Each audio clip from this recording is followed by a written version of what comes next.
Arms full, thank you guys. This next guy is an account guy, but he's cool, from Bruner. Give it up for Nate Wachter, everybody. Nate!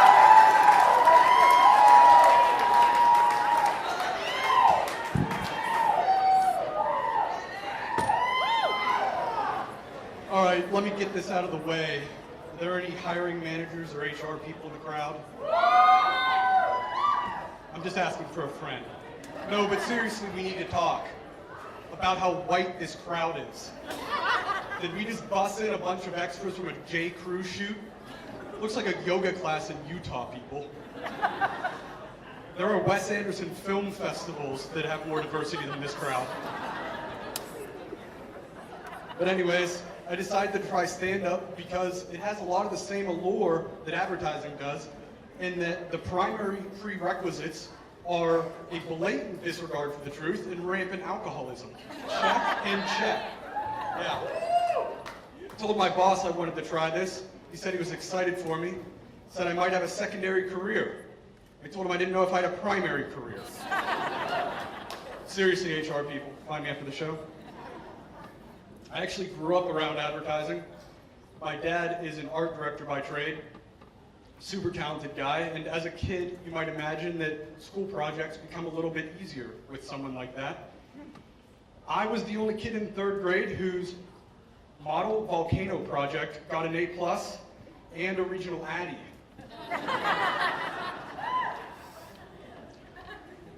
Love my family. I've got 2 little nieces. Yay high, they're super cute. And I think one of the reasons I love them so much is I see a lot of myself in them. We slur, stumble, and sometimes shit our pants.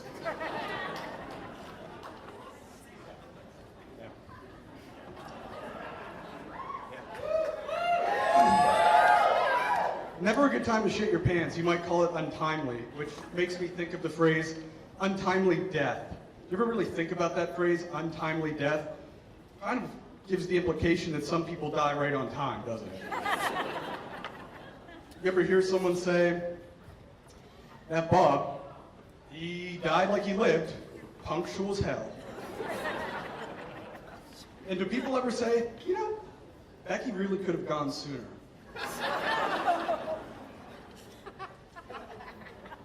Speaking of untimely, I had a rough go of it recently. A lot of turmoil in my life. Broke up with my ex.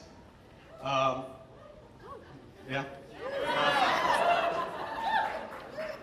I also had to plan a funeral for my best friend. He's not dead yet. I've been just planning it ever since I found out he's dating my ex.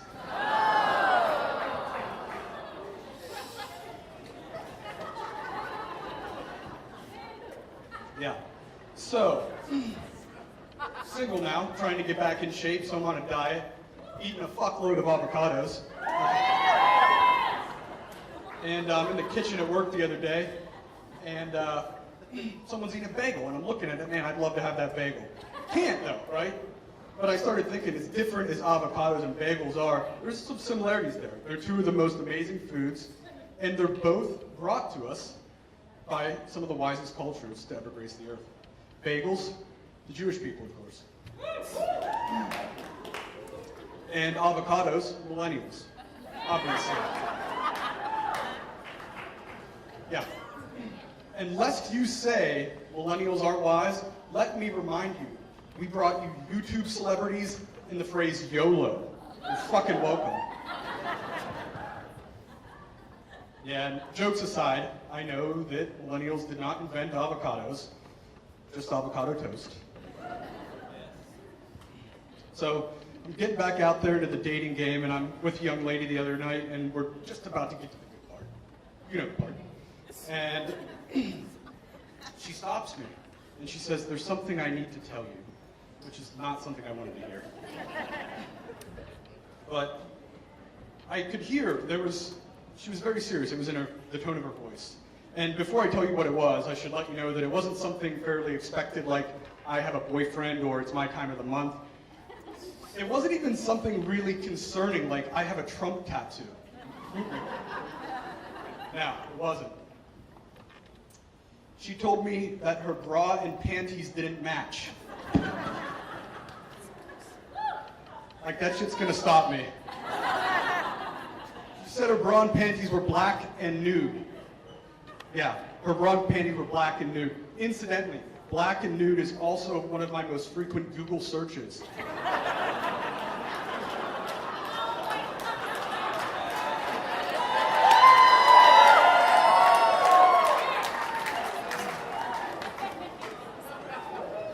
So, got rid of my car recently, and I've been biking quite a bit more. Yeah, someone's really into bikes. Awesome. All right, so I've been using the Beltline to get around town and thinking it might be a little safer than driving. Boy, was I wrong. All the asshole behaviors that you see on the downtown connector somehow manifest themselves on the Beltline as well. It's really amazing. The other day, I'm riding my bike and some asshole cuts me off, right? He and I got into it. Punches were thrown. I beat his ass, I'm not gonna lie to you. And I don't give a shit what the cops say. That fucking toddler had it coming.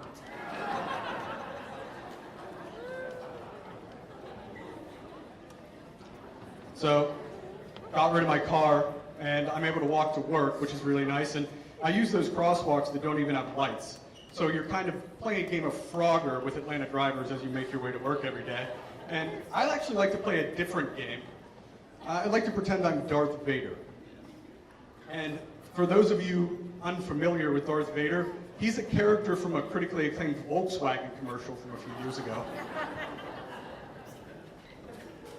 So anyways, I'm getting into the crosswalk, and here's what I do every day.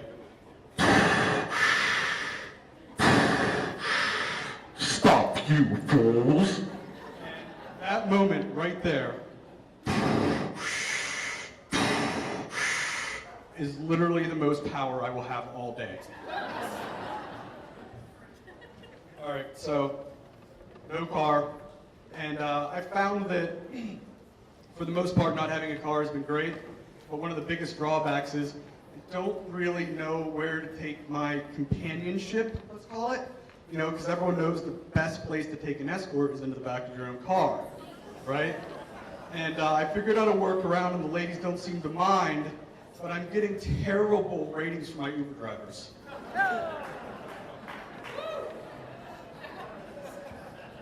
Yeah. 2 stars? That shit cost me $80, man. Yeah, on the plus side though, Uber Pool makes it much easier to pull off a threesome. Yeah. All right, well, that's my time. If anyone wants to share an Uber home, just come find me at the bar.